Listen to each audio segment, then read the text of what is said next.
أصلا.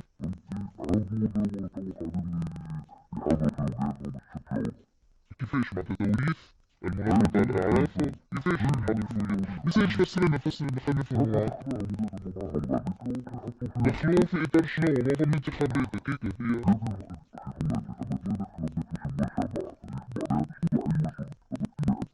ايه ايه ايوه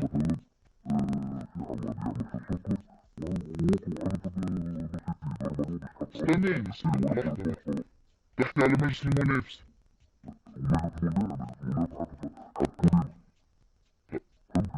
ها مانيش فاهم بشوي فسر لنا. ديوان تجارة اللي معناتها عنده احتكار بعض المواد هو اللي يوردها تبع الدولة تبع وزارة التجارة. ايه شكون هذا العضو اللي فيها ويجيب في السكر ولا يصنع بس ما فهمتش. هاي سمي انت معناتها تراكم ششكي بينا يا سيدي بلادي راهم ششكي بيكم بينا باهي تحمس وليت اقوالك دبر اسي باهي. ايه ايه ايه كيفاش العين فين فين. ايه ايه ايه كيفاش تدار المصالح. استناني كيفاش تدار المصالح كيفاش فسر من غير ما تسمي البنك عادي. اي بيه عندهم بنكة وهم بيضوا موجودين معناتها في مجلس الإدارة متاع البنك سنترال هكا. بيه يا أخي كيفاش قاعدة تخدم المنظمة نتاعكم متاع الأعراف.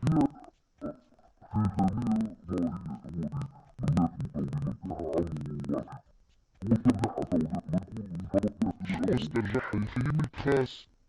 هي منظمة وطنية فيها الأعراف الكل متاع القطاعات الكل. مارتين فيش شوي فساد من نوع نسيش فسر لنا.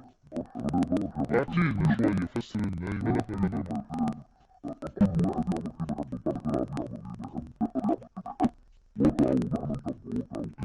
نسيش حاجة احنا هنا فما حاجات رانا منسمعوش بيهم منفهموهمش وفما منظمات تبدا مسكرة على الكويزين انترن نتاعهم تقولي كلها مورطة في الفساد. شنو معناتها مورطة في الفساد؟ شنو نوع الفساد الساعة؟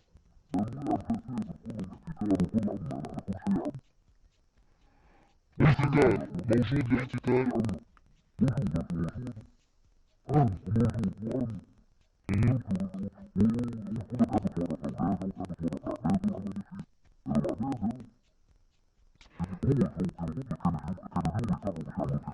ايه ايه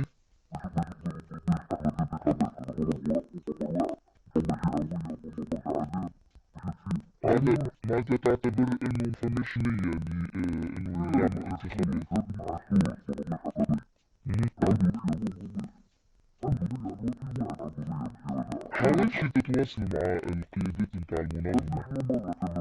ايه اعلنهم باستقالتك ولا بعثتها تقول ايه ايه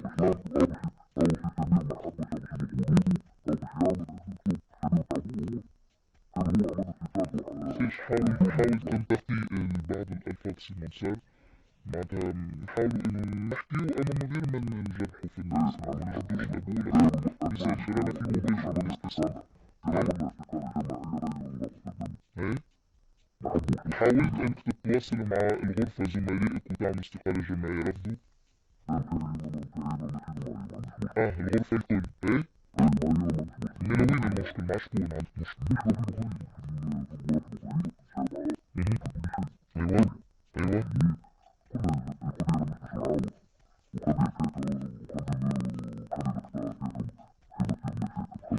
نحب نسألك مساج وسع بينكم معايا خليني نفهم شوية لأنه بالحق معناتها قاعد نستوعب في الكلام اللي تقولي فيه لأنك راك سميت بالأسماء وطبعا شو تبو حق الرد وهو مطلوب للجميع. تقولي انت انهم تقريبا يتحكموا في كل شيء، يعينوا في الدولة معناتها في بلايص حساسة، ثم تظاهر مصالح، ثم فساد. ايه، والدولة وين من هذا الكل؟ يا اخي ثم تواطؤ من الدولة، يا اخي الدولة ما تعرفش. نحب نفهم، يسالش فسر لي شوية سيد بيتي. ما هو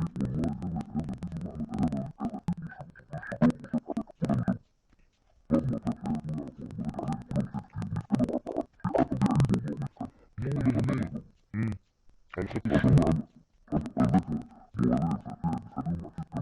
ايه ايه إيه، نحب نفهم معاك. احنا توا في الفترة اللي فاتت رئيس الجمهورية يتحدث عن الاحتكار، يتحدث عن الكرتلات، يتحدث عن اللوبيات.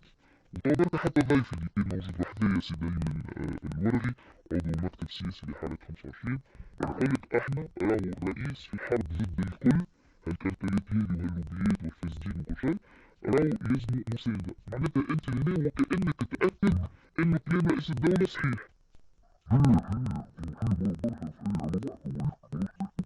ايه؟ ما هو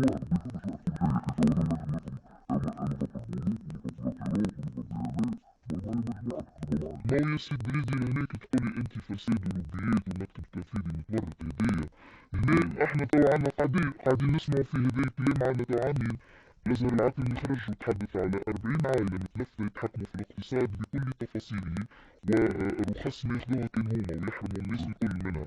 هنا آلات كنت تعرفها المنظمة تاع آلات زاد كيف تتحدث عن اقتصاد ريعي.